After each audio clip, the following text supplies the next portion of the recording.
Welcome back to Growing Inspiration. I'm Shana McLean, and I'm here with Cammie Fuller at the Open Book in Warrenton, Virginia. And Cammie, thank you so much for joining me today, or letting me join you here in your beautiful bookstore. Oh, thank you. I'm glad you're here. And so for our listeners and watchers, could you give us a little bit about your background and what brought you to the Open Book and opening this up just a few years ago, right? It's been 7 years. Wow. Yeah, it's flown, actually. I would say, so I moved here. I moved around a lot growing up. There was always a bookstore, library, all the good things. Mm-hmm. And when we moved here, there was a Borders, there was a used bookstore called BJ's. It was fabulous. And both of them went out of business. Mm. And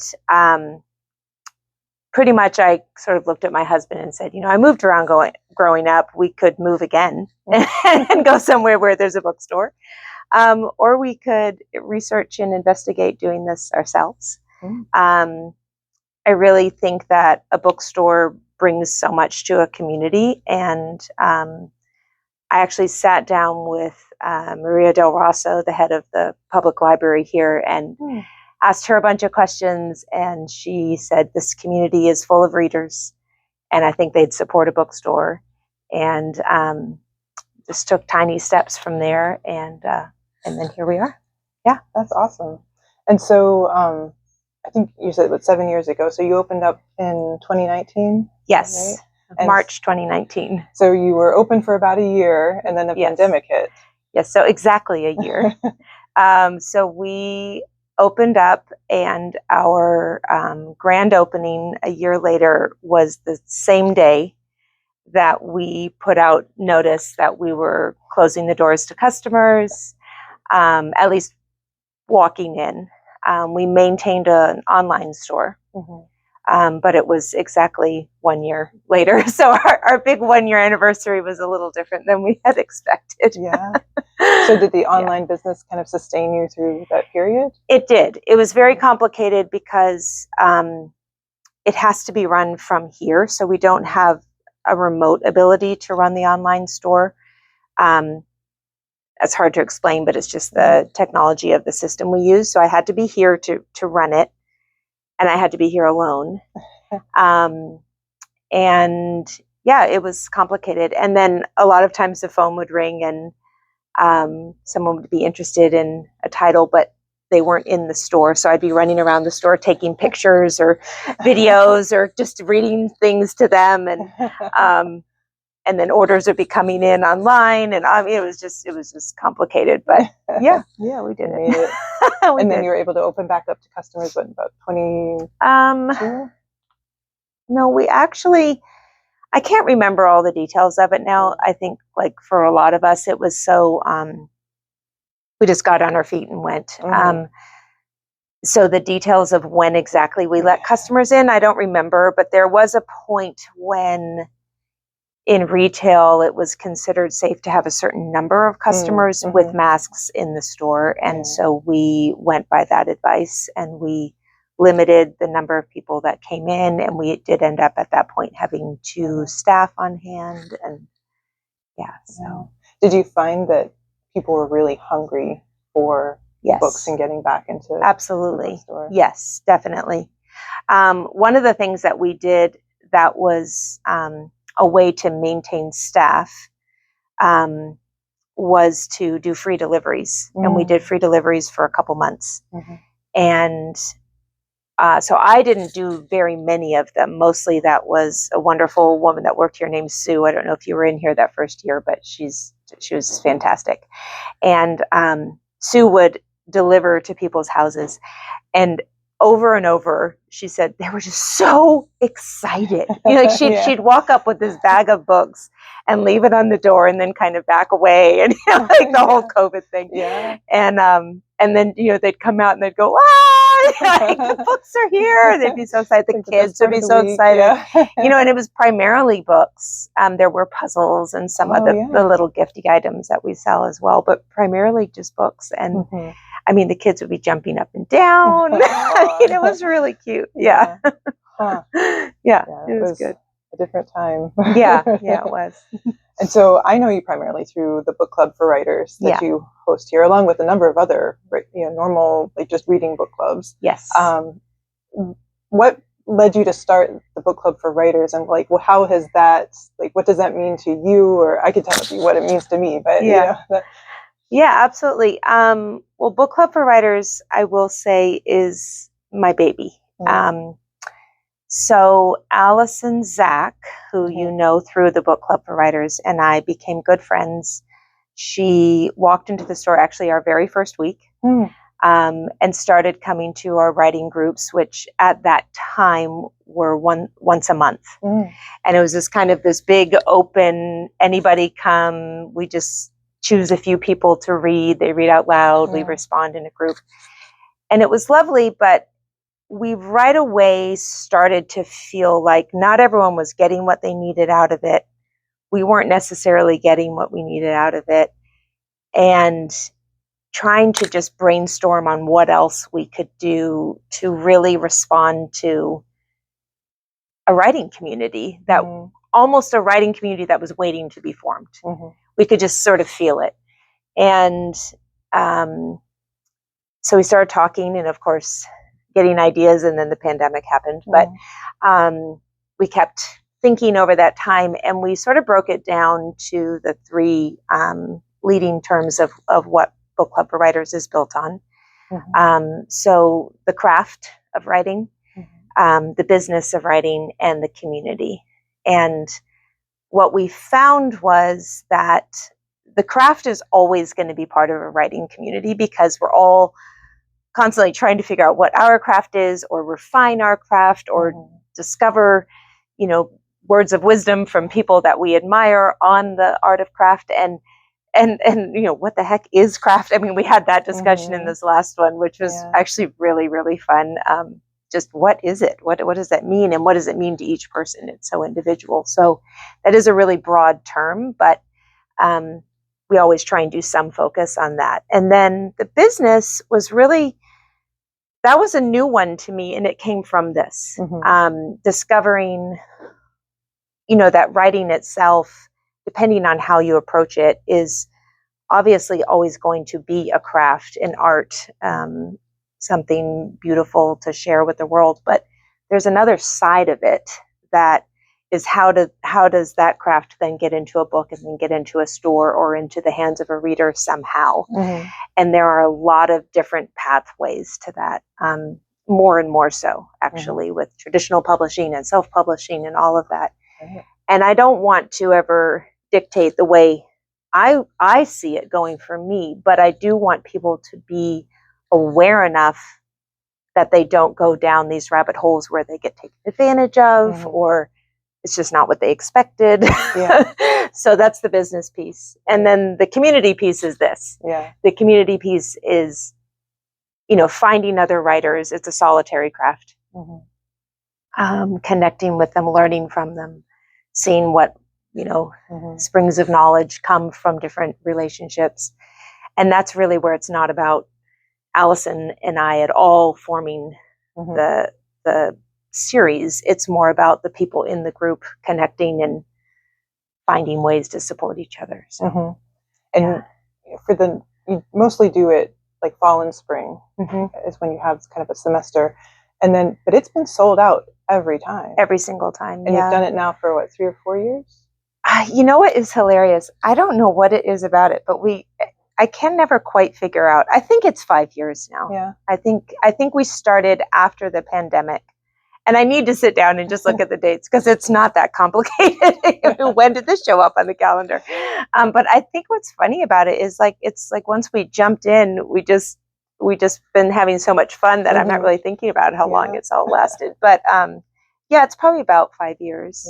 And I think that's what kind of surprised me, is just how many people in this relatively, small area are really interested in writing and coming together every week to talk about it and to learn about it. And probably if you had a bigger venue, you could sell it out even more. I think I don't know that I'd want it to get bigger. Because I do love the intimacy of it. I mean, sometimes we share things from our own writing that are pretty, Mm-hmm. I wouldn't say it gets overly personal, but they're personal enough that we Mm-hmm. need that feeling of warmth in the room Right. that we get with Yeah. our numbers. Mm-hmm. But yeah, there's a lot of creative, capable Mm-hmm. people interested in doing something with Yeah. their craft. Yeah. And it's been about 20-ish or fewer than that. We always cap it at 20, 25. Mm-hmm. But that includes Allison and I Mm-hmm. running it. Yeah. So, And then the other thing that I've really appreciated is kind of the little like subgroups by genre, so that you kind of get, somebody else who's going through the same sorts of thought work that you are. Yeah. And that's always a bit of a, you don't exactly know. Like we've had some children's writers who didn't have any other children's writer, at least in age range. Mm-hmm. We've had some poets who have joined, the fiction group or whatever. Right. But in general, you find as much as possible people that have some familiarity with at least the genre that you're working in. Yeah. Through your own writing, I've heard you share some of your poetry, but more recently you went into children's books with Tickles the Mouse. Yeah, we didn't grab a copy of it. I can grab one. It's a bit of a right turn, but that's very community driven. So that book, it's a fictional story about mice in Warrenton, and it's playful and imaginative, and it's really community driven in the sense that I like the idea of, if I was raising my kids here, or if I'd been raised here, just kind of the idea of little characters living alongside us and having fun and here, so I've never seen it as having a broad appeal. It's meant to be a Warrenton thing. There's another one coming out probably within the next year, maybe 9 months, but also working with Taylor Boyd, the illustrator, and just some more characters. Just adding to the characters. Yeah, that's awesome. So you have the copy written. Yeah. So how did you find your illustrator, and how was it to work with her on this? Well, because it's a community project, I wanted someone from the community. And I got to know Taylor through the Warrenton Arts Commission. I'm on the board there. And there's a lot of wonderful artists in this town, just like there are a lot of wonderful writers. And just finding someone that I thought could bring the story to life. And so I just started talking to her about it one day, and she was interested. So we sat down and started brainstorming, and that's how it happened. Yeah, that's great. Yeah. And so would she kind of sketch something out and then send it to you, and you're like, that's sort of what I want?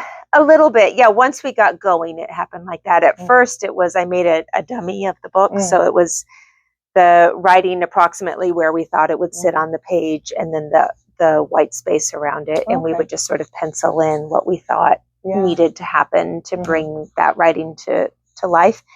And then sometimes it was removing writing and just saying it with illustration, which is something that I just came to understand from reading a lot of picture books. Like this is said in image, and this is said in word, and that partnership is really interesting. I love that part because we kind of hold our words dear, even in a silly little children's story. And then I thought, I don't think I need that. I think that sentence or that paragraph is actually going to be so much more fun for a child to see than to read. Right. And then where the illustrations and the words kind of come together is, when they're both playing a part. So that was really fun. And I think that's fortunate that I have a really good relationship with Taylor, and we both were able to see that. Yeah, that's great. Yeah. It's really interesting. I never thought about that. Yeah. And so, your poetry, you've been doing poetry much longer. Would you call yourself primarily a poet? I don't know what to call myself. I love writing. I love words. I love reading. And I would say I'm almost as eclectic on paper as I am in life. I mean, I've done a ton of different stuff. And when it comes to writing, I sort of try all of it. I've written a middle grade novel. I don't think it'll ever see the light of day because I don't know that I was great at it, but I definitely wrote one. I also wrote a young adult novel, which I know won't see the light of day because I got to the second draft and said, yeah, no, this isn't so good. And I'm currently working on an adult nonfiction. I like all of it. But I would say, to simplify that answer, poetry is my first love. I started writing poetry when I was in the second grade, and I've never stopped. And I just love it. I love how it is actually how I understand the world. So maybe I shouldn't have all the other parts of the answer. No, that sounds, I think probably most people who write dabble in all the different ways to kind of try things out and kind of see what might work, or a thought might work in a certain format that doesn't necessarily translate as well, or and so forth. But and how do you I guess first I wanted to ask that you've actually published chapbooks of poetry, or have you published a full? No, just individual poems. I didn't ever I never sent in a single poem anywhere. I went to Breadloaf writing conference, which was the one started by Robert Frost right out of college. And I had all this, kind of momentum to go. And then I just needed a job. I mean, I just didn't have time. And it was so much different. There wasn't submittable. It was, literally, print out the poem, put it in an envelope and mail it. I mean, it felt like a lot. And I was just trying to, pay rent. So I never did anything with it. And then I also kept writing, and my mother was always wanting to know what I was writing. So she would always say, well, what have you written? And I'd say, well, you could read this one. And I would take any feedback from her at all, because it was always so smart. And I'd say, you can put whatever feedback on it. And she'd put little notes. Oh, this is wonderful. Oh, what does this mean? Because as a poet, writing in vague terms sometimes. And then, this is great, but is this about that? And she'd write little arrows up to it. And then she passed away, and 10 years ago. And I stumbled upon all these poems that she had written all these lovely notes on. And I thought, I guess I should do something with this. So I started sending it out, and getting some publications here and there. And I'm still not that great at, I probably should just do a chapbook or something. But that's the story with that. Wow. And what do you draw your inspiration from for your poetry, or for the books and essays and so forth? Just life. I mean, I really am a nature lover. I really love the outdoors. I want to protect it, and I want to, exonerate just all of it. I just love nature and the world, and I love humans. I love human interaction. I love trying to understand sorrow and grief. Obviously, I wrote a lot about grief after my mom died, and it was, I'm like annoyingly hopeful to myself. I'll be just down in the dumps and write a poem, and I was like, oh, that made me feel better.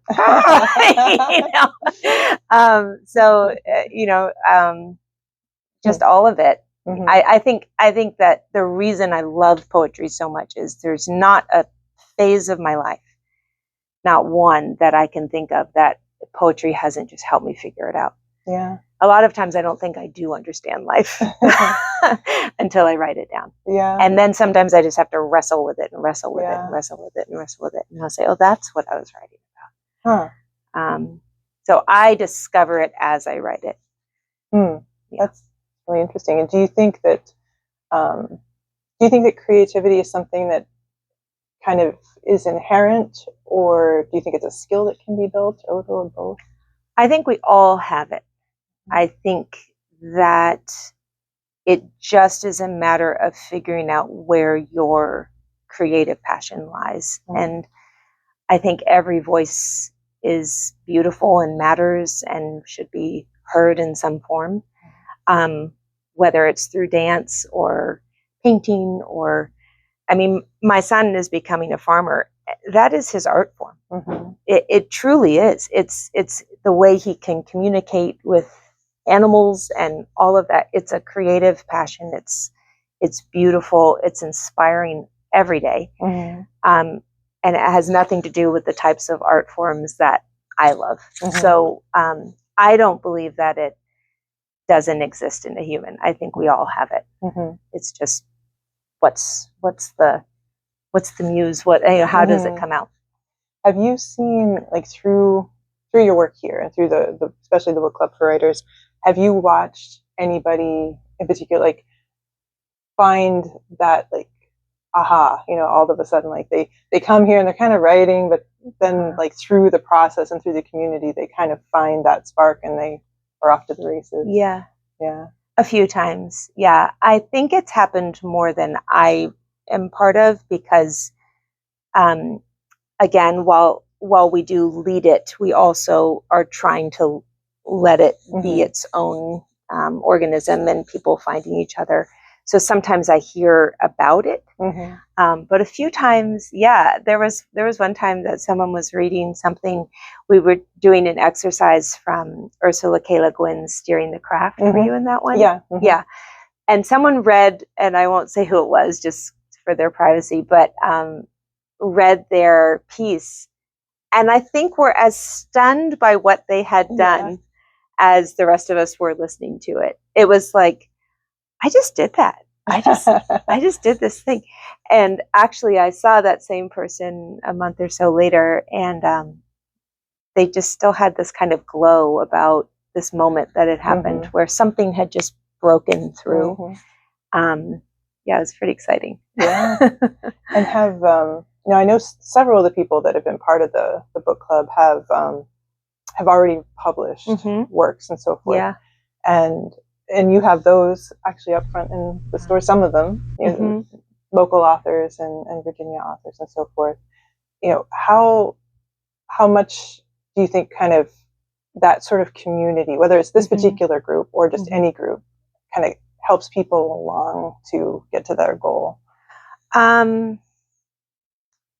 I think it depends person to person. I know we have a writer in the group who has produced a lot of books, and we had her here for a signing one time, and comes regularly. And part of me always thinks, do you need us anymore? I mean, you're really good at this. Like, I think you've got it. Right. And that's not to say I don't want her here. Right. I want anyone who wants to be here to find what they need out of it. But sometimes I look around and I think, you guys are really doing great. Like, you're really doing great here. Kind of teaching this. Yeah, you should be. I mean, so how much do people need it or rely on it? I don't know exactly, but I think everyone comes with what they need, and they keep coming if they continue to need it. Yeah. So yeah. I've certainly found it very useful, and the few times, like this past semester, I've taken off, but for other reasons, I've missed it, and so I definitely want to keep coming back as long as I can, because it seems to. I think it's like you said, the connections with other people, kind of rowing in the same direction, makes you feel like you're not the only person trying to figure this out, and you can always ask somebody, like, how did you get through this kind of a slump, or what was the, how did you work through this kind of a character issue or something like that? And it really helps to kind of move things along, and so you're not just shut down and in your own mind. And I think that's the biggest danger to writing, is not to say that, painting is a community effort or whatever. I mean, I think creative arts are generally, solo activities. But I think when you're just sort of writing in your room or, whatever, even if you go out to write in public, like if you're writing at a coffee house or a bookshop or whatever, you don't really know how many people struggle with this and how many people have been in the place that you're in, which is, today I'm thinking this is just the worst thing I've ever seen. And then tomorrow you're like, oh, I didn't realize there were some really good parts of this. Like all of that is normalized when you're in community with people who are doing that type of work. And I mean, it just happened last week. We did our 1,000-word challenge. So we, challenge ourselves to 1,000 words a day. And we got here at 9 a.m. every morning and wrote for an hour. And one day I thought, wow, that is terrible. Like that is like, I don't know why you're even working on this. It's just like my reel in my head was just, put it down, just throw it away. And then someone said the same thing after we were standing up. They said, gosh, I feel like I don't have a lot of anything here, actually. And the next day it changed for both of us. Wow. At the end of it, I said, I think I have some nuggets. And she said, me too. I'm like, okay. Yeah. And I don't know what she's writing. She doesn't know what I'm writing. It's just that same challenge of coming back to the page. Yeah, just practice. Come back. Yeah. You have a bad day, come back. Right. And that's what I think happens in community. Yeah. And for the broader community here, I know you're very involved with the other businesses, and you mentioned that you're on the Arts Commission. How do you feel like the bookstore contributes to the rest of the community and works with like other arts organizations in particular?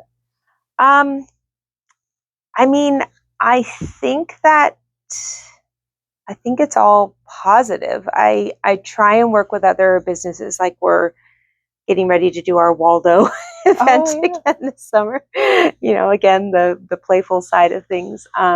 It runs from July 1st to the end of the month, and we get 25 other businesses on board, and you go around and find Waldo in their stores. I mean, it's truly playful, silly fun for the summer. But I think that's actually all the feedback I've gotten on that is that it's very positive for all those other businesses. And we try, like we have our Polar Express event that we do every December, and we get everyone on our block involved in it. So we try and do things that are really easy to participate in. Like the bar is low. All you have to do is, maybe put a stamp on something and ideally smile and interact with the people that come through. But get people in and out of your doors. It's hard to be a small business.